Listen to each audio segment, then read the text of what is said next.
Okay, today I'd like to look at what I feel is a true breakthrough in how harmonize a lead sheet. You have so many possibilities when you see a chord symbol and you see a melody note. What do you do? How do you harmonize it? There's so many possibilities. So I've developed this quick reference guide for lead sheet playing. It shows 60 essential possibilities for harmonizing each of the melody notes, plus a definitive list of American popular music, so you can pick different songs and style accordingly. I divide the book into a right side and a left side. The left side, a chart that examines how one melody note relates to all chords, and the right side looks at how all 12 melody notes relate to one chord.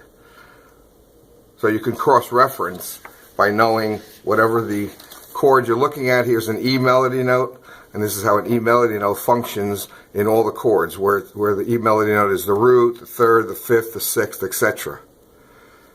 If you're looking at an E chord, how does it harmonize with all the melody notes, all the 12 melody notes, and the chart delineates that. So you don't have to do much thinking, you just have to look up where the note falls in the chord. You can find that on the melody side, and if you're looking at a chord, the possibilities are endless. If you want to compose, arrange, you have so many possibilities. Let's say if you take, you had an F chord, and you have a G flat note. Well, how do I harmonize that? So I look at the chart that says G flat note, which is the flat 9 of F. Here's the F. Here's the 9, which is G. This is the flat 9. You have to determine what that note is. You look in the column that says flat 9, and it shows you it's a fully diminished A, C, E flat, G. If you look in the column in the F chord, and you go and find a G flat note or an F sharp note, you will find the same cross-referenced harmony. Now, if you know how to build a 7 flat 9, in the regular Let's Enjoy Piano method, page 61, it shows you that a 7 flat 9 is dealt, excuse me, a 7 flat 9 is made by putting a fully diminished off the third, off the fifth, off the flat 7, off the 7, excuse me, or flat 7 it would be, or the flat 9. That may be a little advanced, but say you didn't know that, you could look at each note accordingly. How do you get a 7 flat 9? If the chord symbol said F7 flat 9 and you had an A melody note, what would you do? Well, if you look up the F7 flat 9, you'd see the C diminished. It would be written as C diminished there. If you wanted to harmonize a C note with an F chord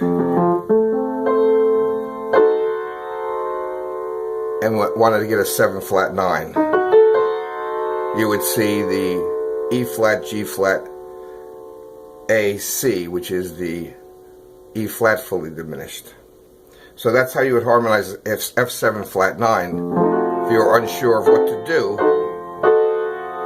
you look up specifically what you need, and it's there.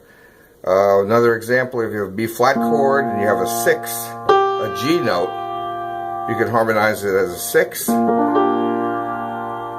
You look in the column that says 6, and there is your B flat 6. Or you look in the column that says 13, since it's also a 13, and you have A flat major 7. Okay, so that's how you would cross-reference looking at a melody note and looking at a chord. And you don't have to determine and think about how to put it together. Just look at the chart and you see the possibilities on how you harmonize. Here's F9, but it's also the 5th of C minor. It's also the root of G. It's the 5th of C. It's the 13 of B flat.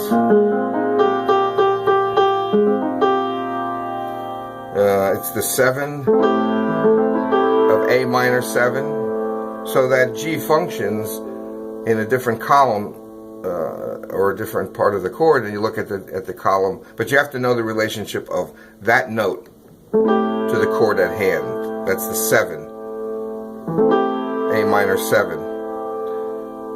So you would look at the G note, and you would find A, C, E, G, how to harmonize that. If that note was, if you determine, let's say it's the 5th of C, C minor. It could also be the 3rd of E minor, 3rd of E flat major. It could be the E flat major 7. It could be the 3rd of E flat major 7. If you looked at that,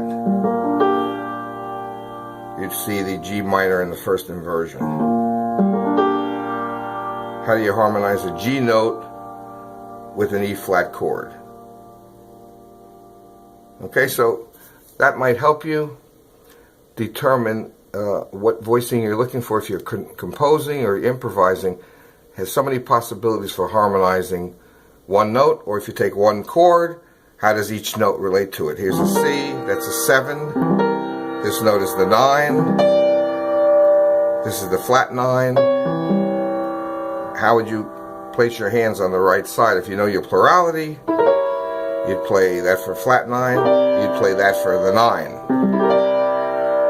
But if you didn't know it, you could look it up, and you could harmonize the 9 that way. Okay, so I hope that helps. Maybe a little confusing initially, but if you go to the website, pick up the book, it'll be well worth the investment, because it has every possibility, 99.9% of the possibilities of harmonizing a note when you have a combination note, chord, chord, note, whatever you want to look at. You have the quick reference guide to solve your problems. Okay, thank you very much, and we'll see you next time around.